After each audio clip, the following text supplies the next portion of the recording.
Stannis Baratheon stood upon the ramparts of Storm's End, the salted wind whipping at his cloak.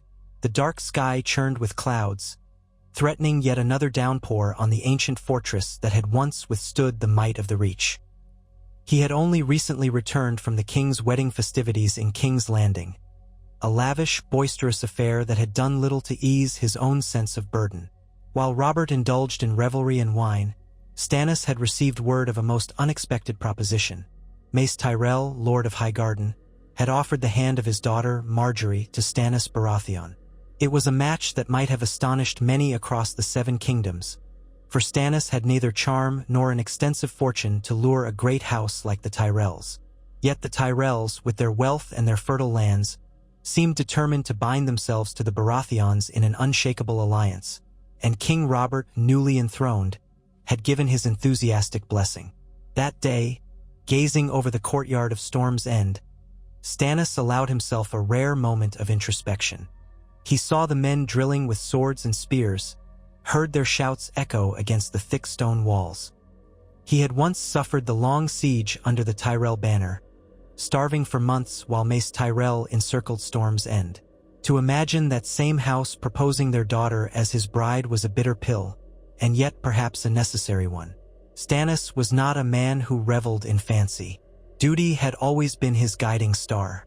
To accept the proposal of marriage would be to secure the Southern alliances King Robert needed to maintain the fragile peace. He tightened his jaw. The memory of the siege was raw and would never fade. He recalled the pangs of hunger, the sight of his men dying slow, agonizing deaths as their food stores dwindled. It had been Davos who saved them, risking life and limb to bring that smuggled cargo of onions and salt fish. Could he truly bear to take a Tyrell woman to wife, after all that he and his men had suffered? A swirl of anger twisted in his gut, but he crushed it. Robert had always been the one to attract others with ease. Be it lords or ladies, swords or gold. People rallied to his side for his charm, his easy laughter, his sheer presence. Stannis, on the other hand, was met with stiff formality or guarded wariness. Even among his own men, Stannis knew he inspired more respect than affection. He was the man who would do what was right, no matter how cold or severe. He asked no more from men than what he demanded of himself. It was exhausting to know he was never beloved, but such was his nature. Now, though, a new path presented itself. Through Margaery Tyrell, House Baratheon could tie itself firmly to the second richest region of Westeros, second only to the Lannisters, though the Tyrells might have argued otherwise. Robert had personally implored Stannis to consider the match, pointing out that the Tyrells, who had quickly bent the knee after the rebellion, could cement the stability of the realm if tied by marriage to the king's own brother. And, Robert added with one of his boisterous guffaws, "She's a pretty little thing, Stannis. Don't be a fool." Stannis had little interest in the girl's beauty. What concerned him was her youth. She was barely a maid of 14, while he was nearly a man of 30. But such differences were common enough among lords and ladies, and if Margaery Tyrell was any reflection of her cunning and proud house, Stannis might find in her a partner who would bring him valuable alliances. Still, it was not an easy decision.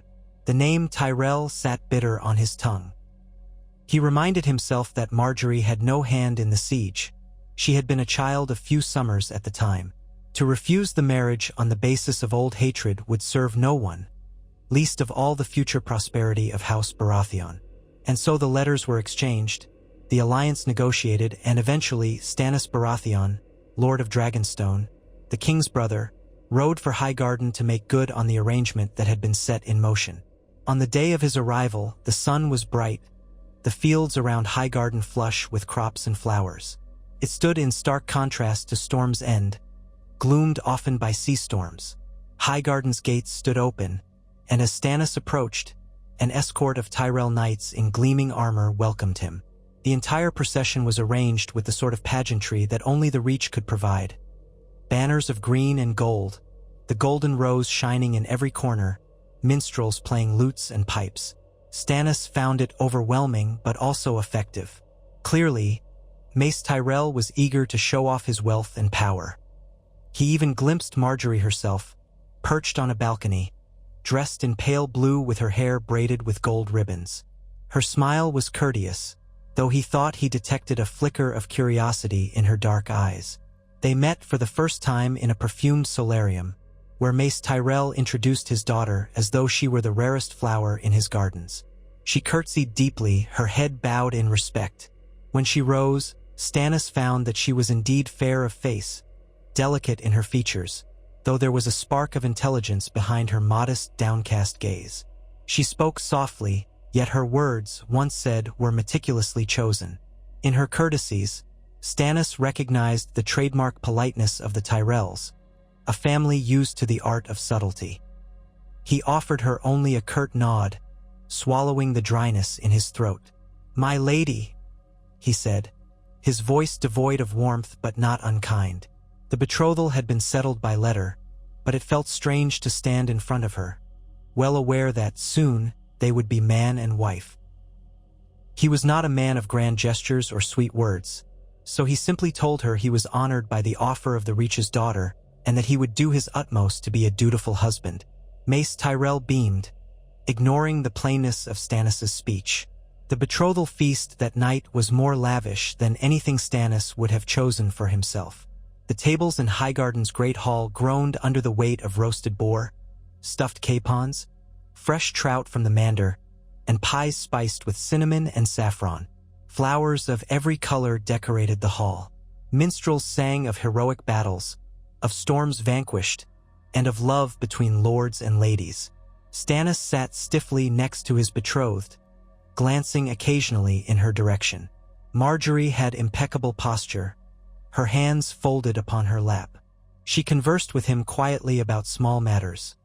His journey from Storm's End, the scents of the gardens at Highgarden, the music of the minstrels.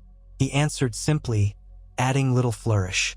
Yet for all his stern demeanor, Margaery responded with patience. Not once did she appear offended, nor did she giggle uselessly as some girls might. Instead, she seemed to watch him to gauge his temperament. If Margaery Tyrell was disappointed by the match, she kept it hidden behind that polite and measured facade. She was, after all, used to the ways of courtly marriage. Daughters of high lords were rarely free to marry for love. And perhaps, for all his lack of charm, Stannis Baratheon was a man of integrity. Many might dismiss him as humorless, but in the aftermath of Robert's rebellion, it was well known that King Robert depended on Stannis for unwavering loyalty.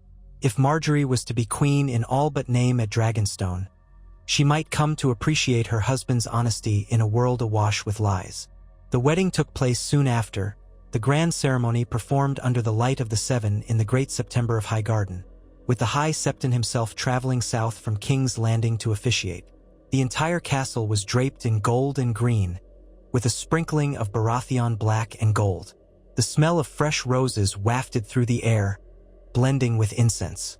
Nobles from the Reach arrived in droves, each eager to witness the union that would catapult House Tyrell to a more central position in the politics of the realm.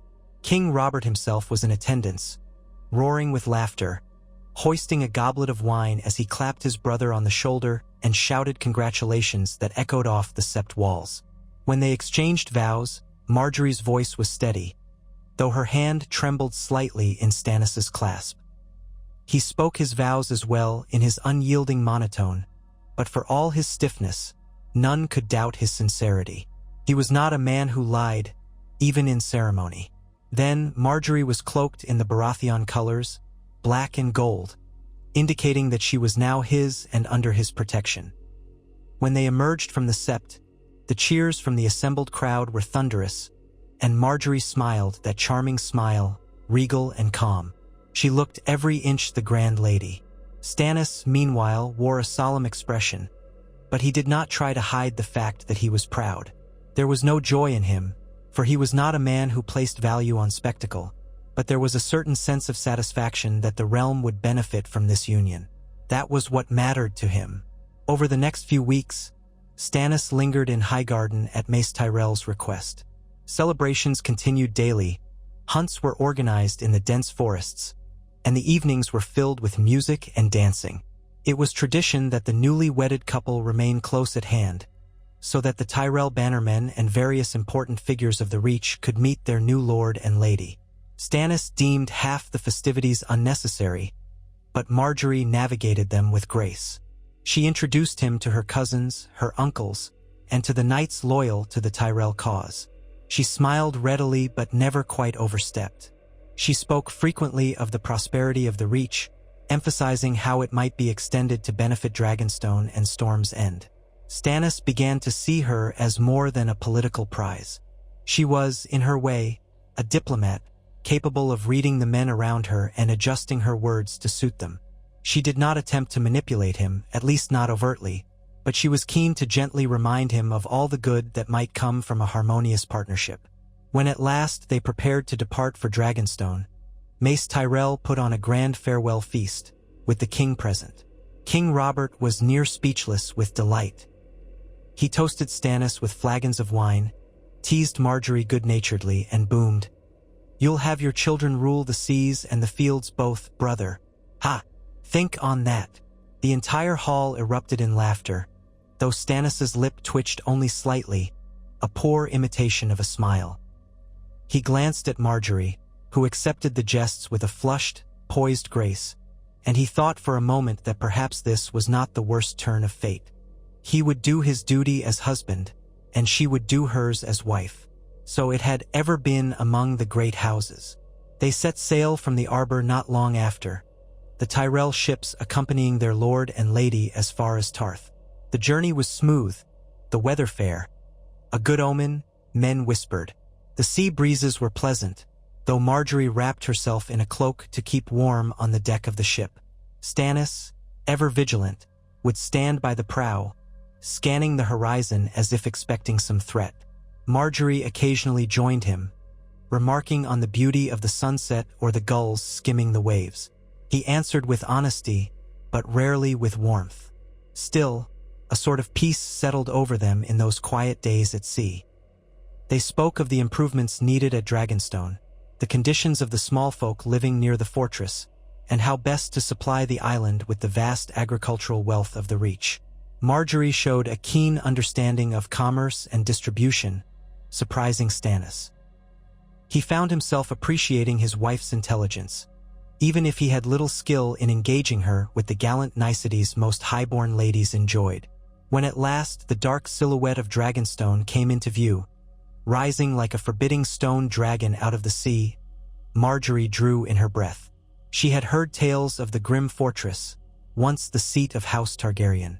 The spires and gargoyles carved into the rock looked menacing compared to the flowery, sunlit parapets of Highgarden. Yet, as they neared the docks, she steeled herself, reminding herself that a lady of House Tyrell must adapt to any environment. Margaery sensed that if she wished to have any influence in her new husband's court, she must appear unflinching, unfazed by the fortress's austerity. The castellans and knights of Dragonstone greeted them at the quay. Torches flared in the growing dusk, revealing the imposing gates of the fortress. Margaery walked beside Stannis, her posture confident, her gaze forward, giving no outward sign of discomfort. She curtsied to the assembled men who bowed to her. For the first time, Dragonstone had a Lady Baratheon who was not Celis Florent. No, that future was undone by this earlier alliance. Instead, Margaery Tyrell had arrived to bring the bounty of the Reach to these harsh volcanic shores. In the weeks that followed, Margaery quickly took to her duties as Lady of the Castle, though in truth she found much to do. Dragonstone was not a large holding, but its people were stoic, built from storms and salt. The halls of the castle were damp, its windows narrow, the decor spare. Margaery arranged for local artisans to craft tapestries, to weave rugs that might bring color to the cold stone floors. She personally oversaw the tidying of the sept within Dragonstone's walls, ensuring fresh candles and incense were provided. She met with the stewards, discussed the supply lines with the Crownlands and Storm's End, and she politely asked for suggestions from Davos Seaworth, the smuggler knight whom Stannis trusted above all others. Davos took to her with a quiet respect, surprised to see such a young lady so eager to learn the practicalities of shipping routes and trade agreements. For his part, Stannis observed his wife's bustling activities with a mixture of approval and vague discomfort. He was unaccustomed to having someone so determined to make his surroundings more pleasant. Celis, had she been his wife, might have brought her own brand of piety and loyalties, but Margaery was different. She exuded warmth and politeness, which did much to quell the natural gloom of Dragonstone. She made it a point to dine with Stannis in the evenings, to speak to him of all that she was learning about his island seat. In return, he shared logistical details about the Stormlands, how the Tyrells might best supply grain to Storm's End should any future crisis arise. Margaery listened intently, occasionally making small notes. Though Stannis was taciturn, she knew he was thorough and could be swayed by reason and duty. So that is what she provided. One afternoon, as they walked in the courtyard, Margaery halted at the sight of a cluster of small folk children gathering outside the gates. She turned to Stannis, curiosity gleaming in her eyes. He explained that they were likely orphans or poor fisherfolk's children, come to beg for alms. Immediately, Margaery requested permission to speak with them, and he granted it reluctantly. She knelt down in her fine gown and listened to their timid voices, gleaning that they needed bread, clothing, or medicine. A flicker of compassion moved across her face. The next day, she summoned the stewards to arrange a small distribution of leftover food and supplies to those in greatest need. Stannis watched all this from a distance. Such acts of charity were not customary on Dragonstone, where resources were often scarce.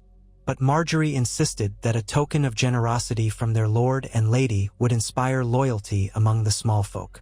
It was a subtle move on her part, and in the coming months, word spread that Lady Margaery cared for the people.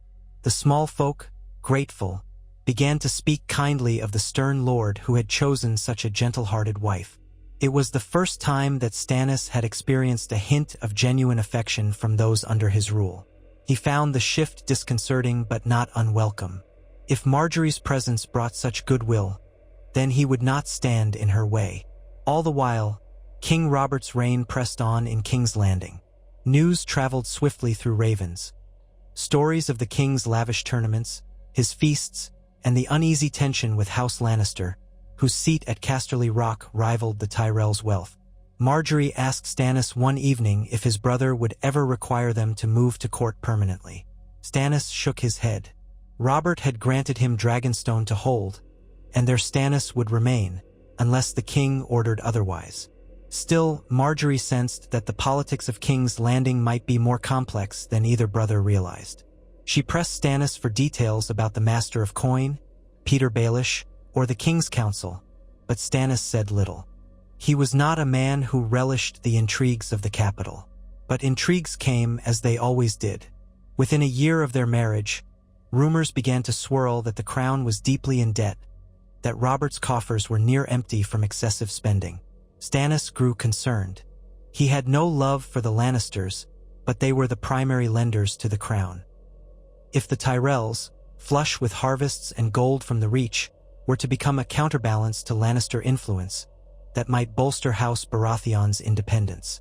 At Margaery's prompting, Stannis drafted letters to Mace Tyrell and to several of the Lords of the Reach, suggesting new trade proposals that would see the crown's debts spread among multiple lenders rather than solely in Tywin Lannister's pockets. Margaery helped craft the language, ensuring it was polite yet firm.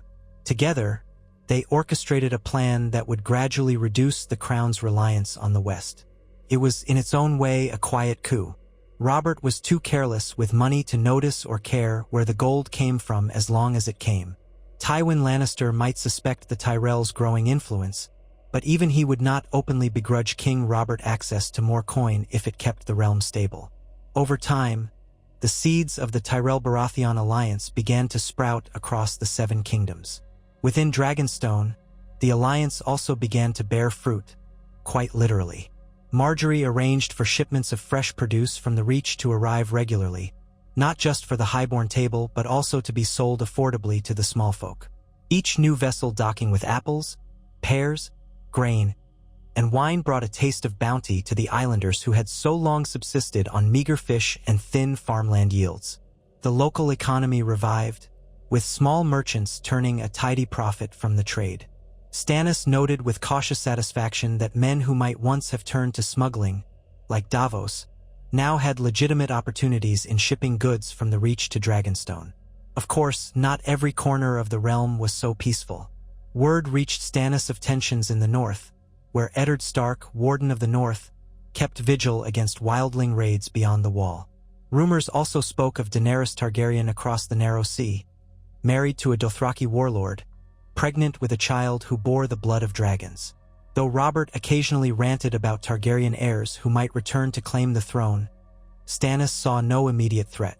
The Targaryen exiles had no navy and no alliances beyond the Dothraki hordes, who were famously reluctant to cross the sea. Yet trouble brewed closer to home. At court, Cersei Lannister's resentment of the Tyrell influence was growing.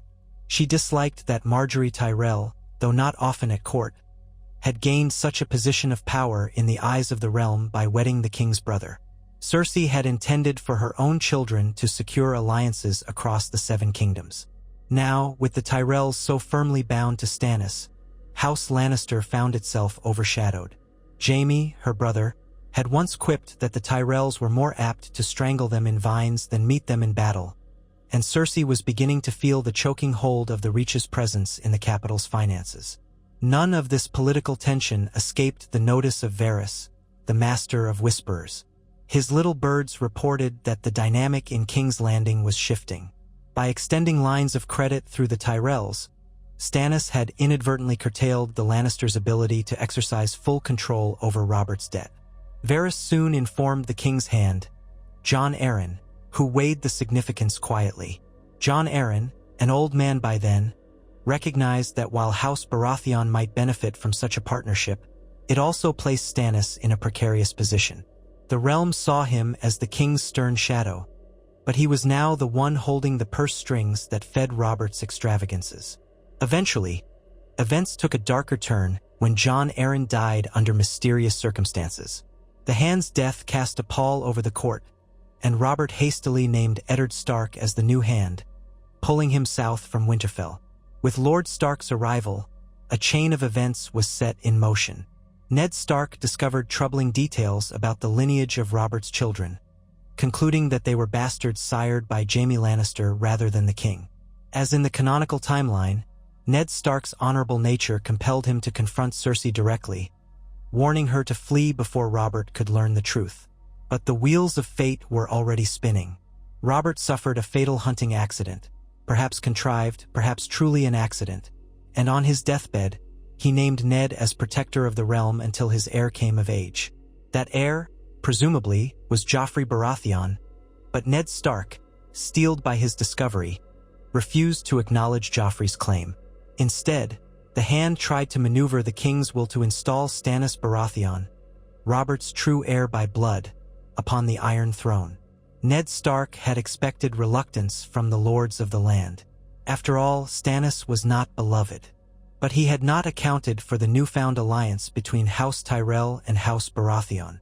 The moment news reached Dragonstone of Robert's death and the questionable parentage of the Crown Prince, Margaery and Stannis moved swiftly.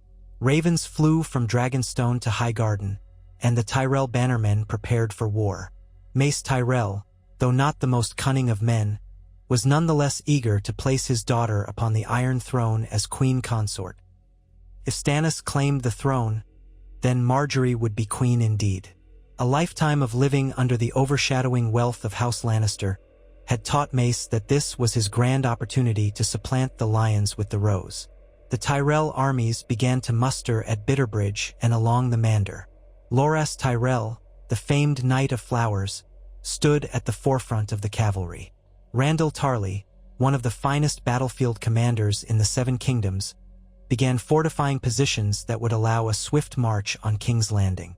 Meanwhile, ravens from Ned Stark arrived at Dragonstone, urging Stannis to come claim his rightful seat. The letter was candid, typical of the Northman's honesty. "You are the king's true heir. I will support you, though I fear many in the capital already plot against us." The Lannisters move quickly. Stannis read the letter in the dim glow of his solar. Margaery stood beside him, arms folded. He felt a cold knot in the pit of his stomach. Though he had long harbored a sense of righteous anger at the Lannisters' duplicity, he never imagined he would truly sit the Iron Throne. Yet Robert was dead, and the realm would tear itself apart unless a strong claimant asserted himself. Stannis was not sure he wanted the throne, but he saw no other choice if the realm was to know justice. Joffrey was a product of incest, and Renly, Stannis's younger brother, was charismatic but had no lawful claim ahead of his older sibling. The next step was clear.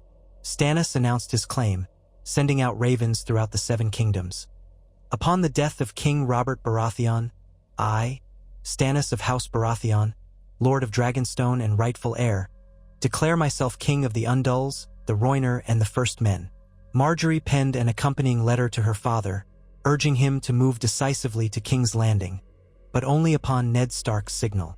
They wished to avoid a chaotic sack of the city. The realm must see Stannis as a just and rightful king, not a conqueror unleashing his men upon the capital.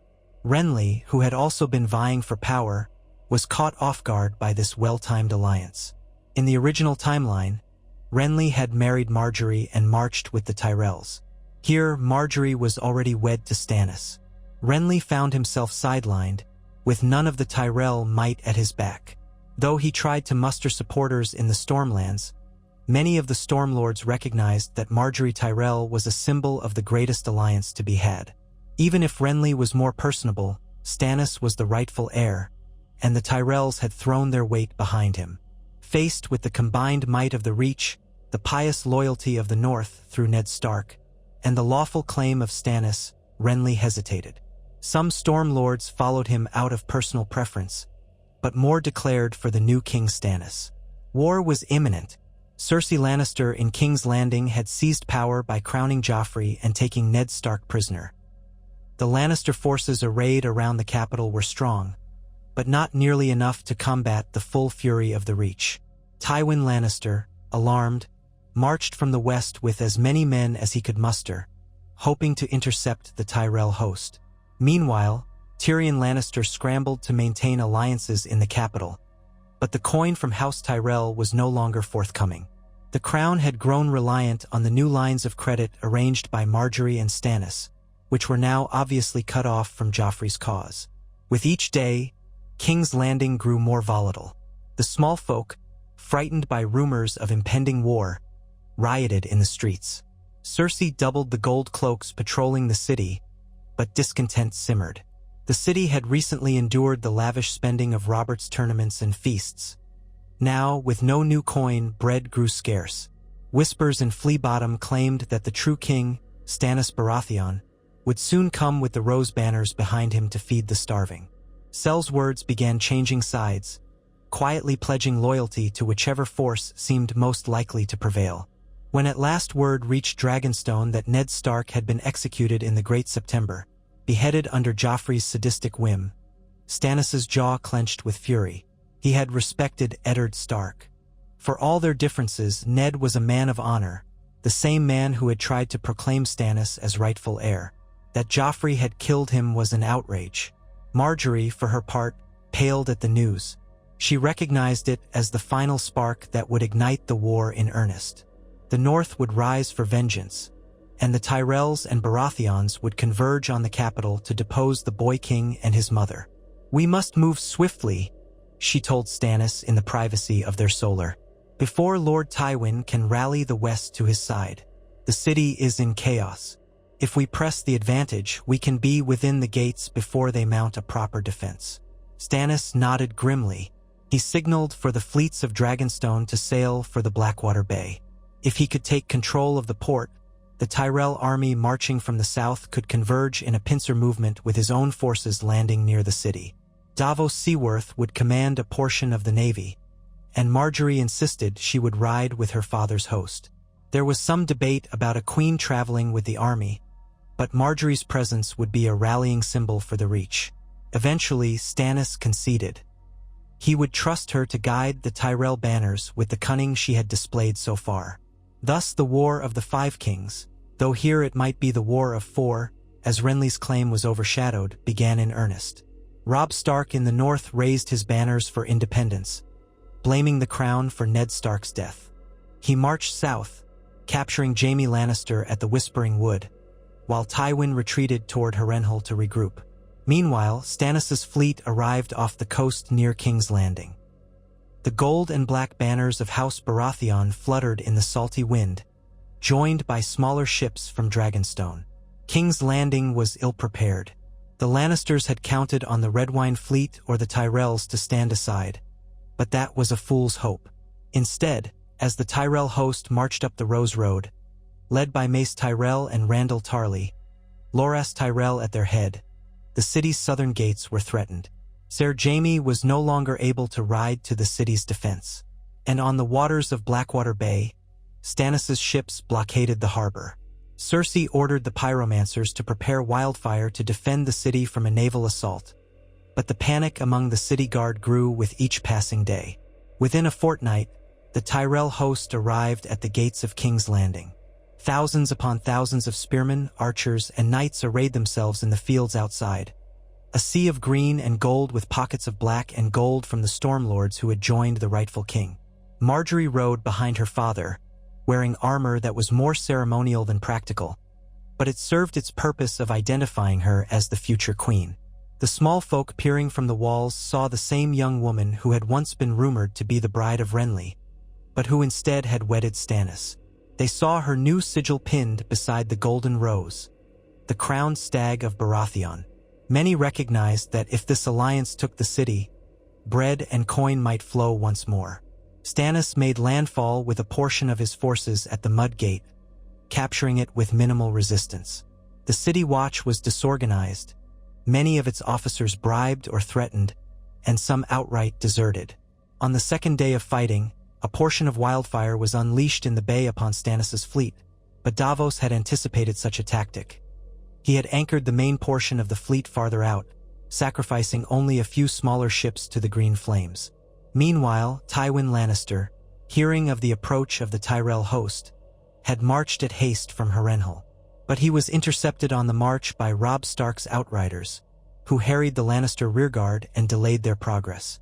By the time Tywin arrived near King's Landing, the gates had fallen, and Stannis' men were inside the city.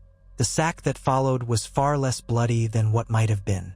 Stannis had commanded strict discipline among his troops, and the Tyrell generals, especially Randyll Tarly, enforced a code of conduct. Women were not to be harmed, nor the small folk abused. Looting was to be minimized, though some chaos was inevitable in a city of this size. Margaery entered through the gate behind the forward lines, ensuring that her presence might calm the victorious soldiers. She and her father's bannermen distributed bread to the starving, hoping to prevent any riots. Cersei Lannister barricaded herself in the Red Keep with Joffrey, Tommen, and Myrcella. The gold cloaks, though diminished, still defended the castle gates. But soon enough a parley was arranged. Stannis, standing tall in his black plate, demanded that the Lannisters surrender the boy King Joffrey. He was prepared to storm the castle if they refused. Cersei screamed defiance, but she was cornered. With Tywin's forces scattered or delayed, and Jaime in captivity, her only chance at survival was negotiation. She tried to bargain for the safety of her children, offering them as wards.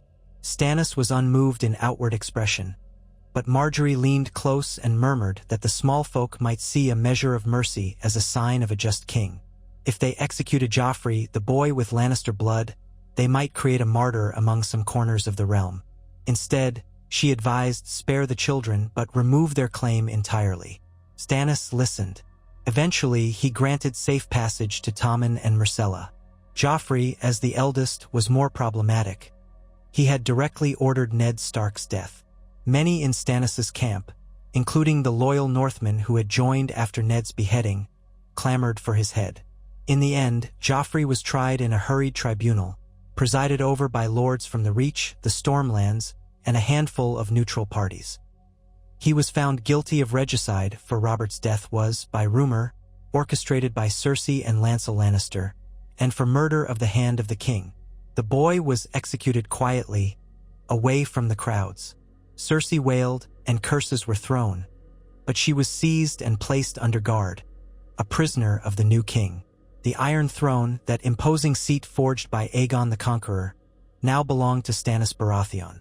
With the capital secured, Tywin Lannister fled back toward Casterly Rock, too outnumbered to make a meaningful stand. Some rebellious pockets of Lannister loyalists tried to hold out, but the tide had turned. Robb Stark declared the North's independence, refusing to bend the knee to Stannis or any Southern king after the injustice done to Eddard Stark. Stannis, having little appetite for more war, negotiated a tentative truce. The North would remain part of the Seven Kingdoms under certain conditions, or else face a protracted conflict. Margaery suggested diplomacy. A wedding alliance with one of Robb's siblings might soothe tensions, but that would take time. In King's Landing, it was declared that Stannis Baratheon was the king on the Iron Throne. Beside him stood Margaery Tyrell, the new queen of the Seven Kingdoms. The coronation was a subdued affair compared to Robert's crowning. Stannis was not one for pomp.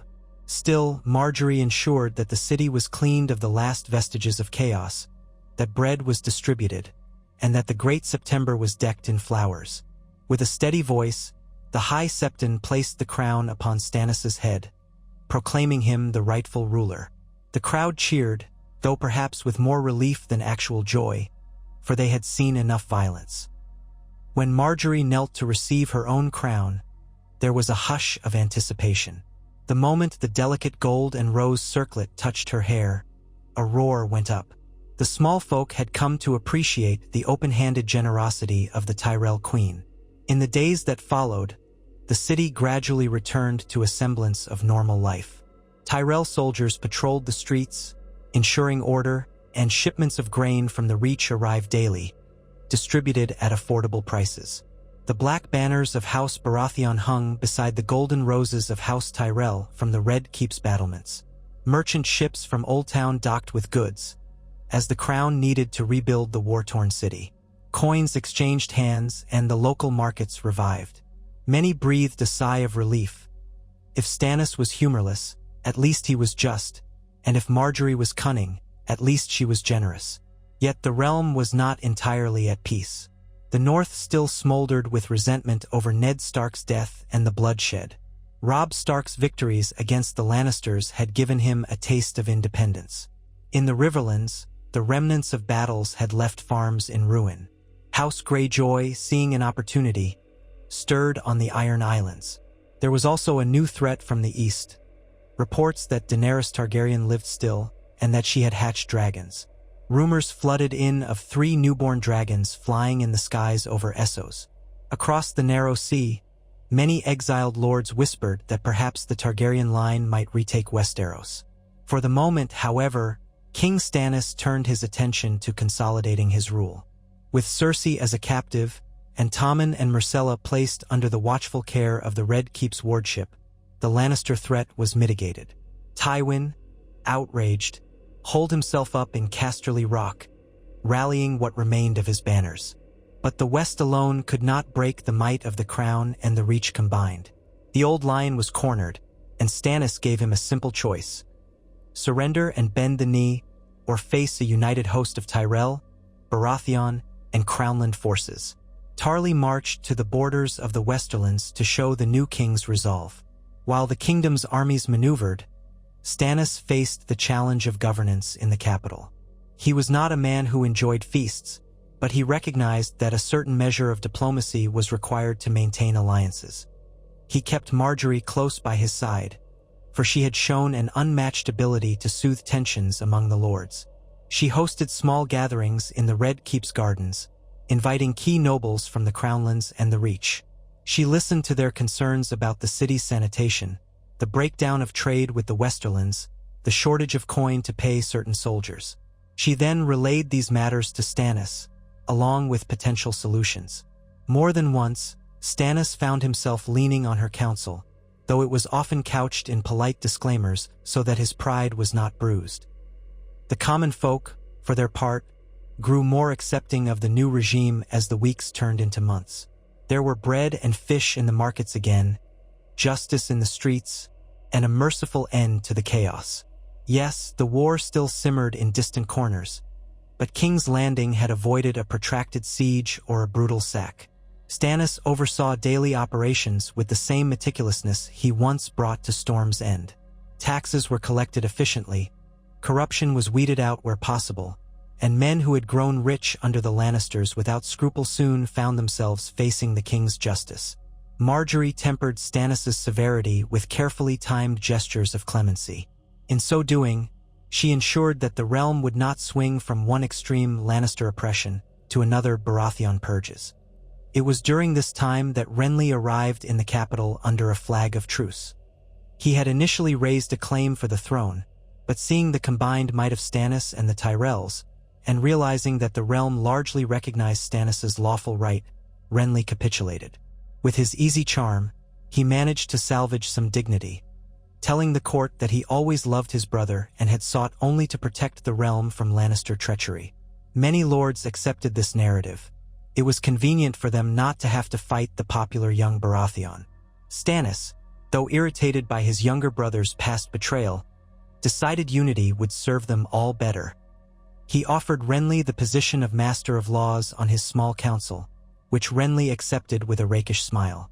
Margaery greeted Renly politely, recalling a time when her family once intended her to marry him. Renly teased her in private that she must be relieved to have avoided wedlock with a pretentious peacock like himself.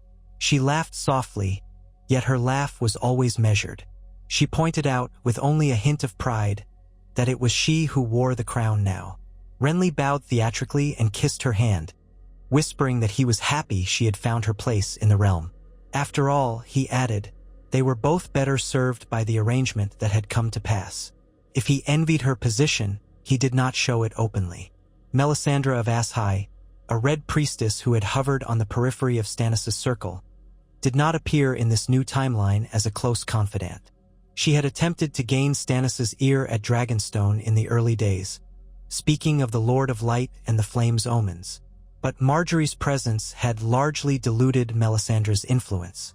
Stannis, pragmatic and pious in his own harsh way, did not need the woman's visions quite so desperately as he might have if he felt alone and besieged.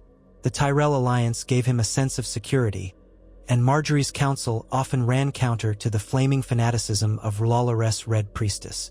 Consequently, Melisandre found herself out of favor, relegated to a minor role in the background.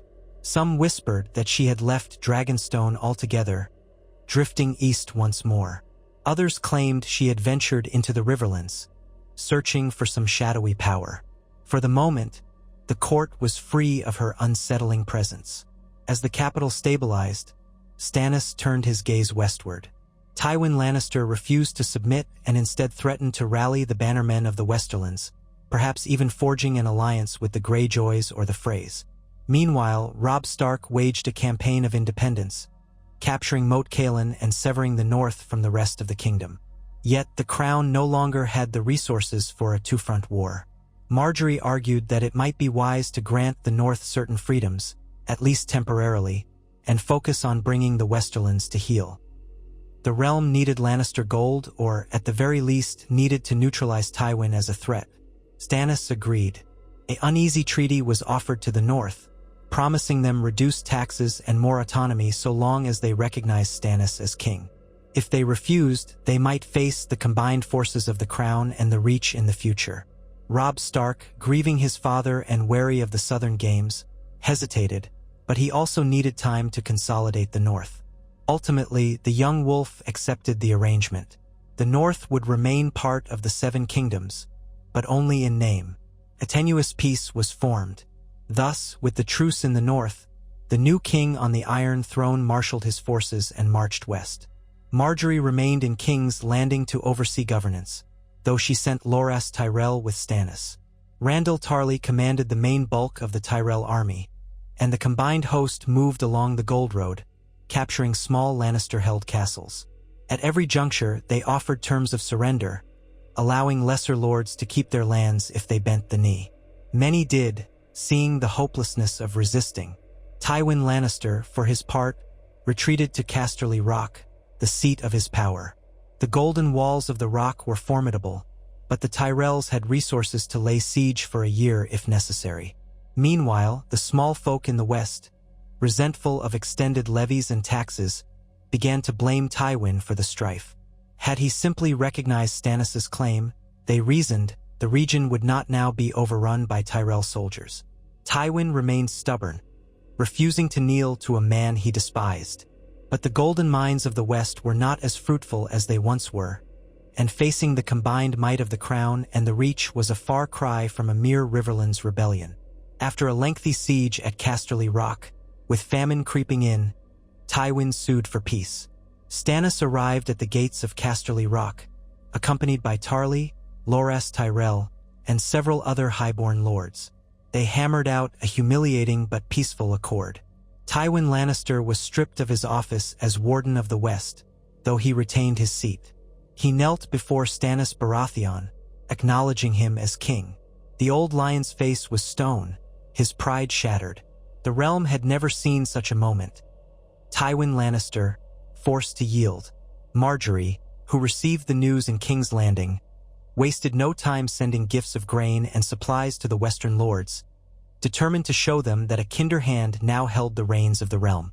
With this final submission, the War of the Five Kings, or Four in practical terms, came to a close. Renly was pacified. Robb Stark maintained a cold but stable truce. The Lannisters were humbled. Stannis Baratheon sat the Iron Throne with Margaery Tyrell as his queen. The realm was battered, but it began to heal.